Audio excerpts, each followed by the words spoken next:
I think that's it. What I want people to know about me is that I'm an average human being with a big heart and even bigger dreams.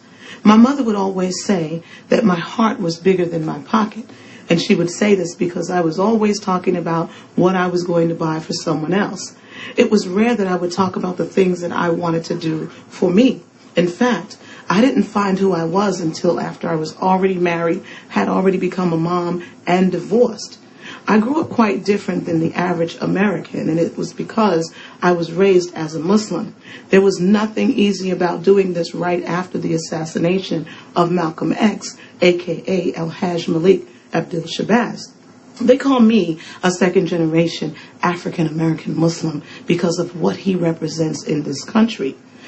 I am proud of who I am, and it is the very reason I started my own business and wrote a book, and not necessarily in that order. I want you to take a look at this real quick.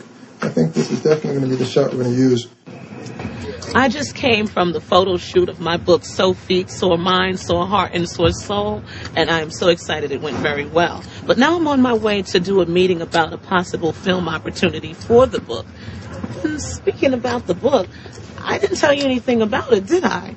Will you please allow me to read a little bit of it to you? My days at school worsened, and the more I felt a sense of worthlessness, I had begun to lose hope in my dreams. My personality had even begun to take on a different shape. I was no longer feeling optimistic about my future or in believing in the things I once thought I could be. I started to sink into depression, more or less. It had been very many years of having no friends, and by now, even the little amount of family we had shared very little in common with us. In elementary school, I believed that I had found two friends who shared a lot in common with me. There was Jane Morton and Althea McCombs. Jane was white and Althea was black, just like me. We were in the second grade and attended Dryden Street Elementary School in Westbury, New York. At lunchtime each day, Jane would invite Althea and I over to her house for sandwiches. Her mother would make us sandwiches and have them placed upon the table so that by the time we broke for lunch, she would meet us outside and take us across the street to her home. We were very close as girlfriends, but on one day, Jane's father had come home from work earlier than usual. We had never ever met her father before. He came into the door, and I used the manners that Umi and Grandma had always taught me to use. I walked up to him and greeted him with a friendly smile upon my face. He did not respond and asked Jane to take us into her bedroom to play. After a few moments, Jane's mother came to get us to return us to our classroom. I can remember feeling really yucky after having that encounter, but was too young to understand the emotion.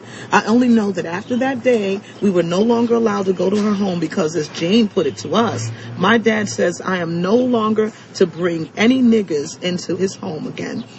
Althea and I got the message, and as long as we were in school, we were all still friends with Jane. But we could now tell that there was a clear difference between us all.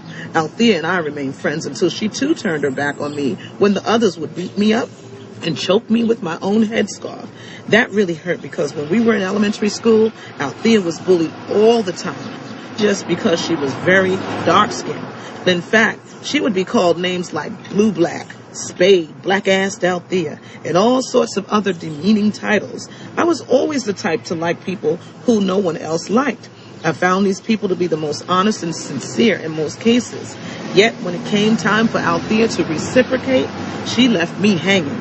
But what was worse was that she even became party to the abuse. I guess she took her shot at becoming popular for once in her life, yet at my expense. Thank you for allowing me to share today. I hope you enjoyed the read, but I gotta hurry up and get out of here to that meeting that I told you about earlier. Remember what the lady in the Shoe Productions always says: when one door closes, another one opens.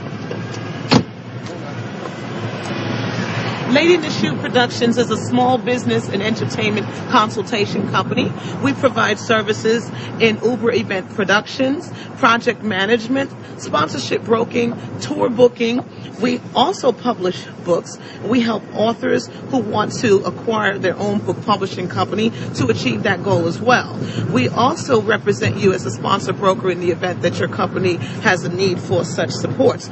Document preparation and deal negotiation is is also a service that we provide. Whatever your dream is, we can help you follow it. We can help guide you in the proper direction. Let us help you do that. There's a song, a book, or a business idea in all of us. Let the Lady in the Shoe help you achieve your goals. Now, as I mentioned, I am the Lady in the Shoe. My name is Kalima Lewis, and I've been keeping the industry clean since 1999. Now, remember, I have to go off to that meeting, but thank you for joining me here today, and I look forward to meeting you. Have a great day.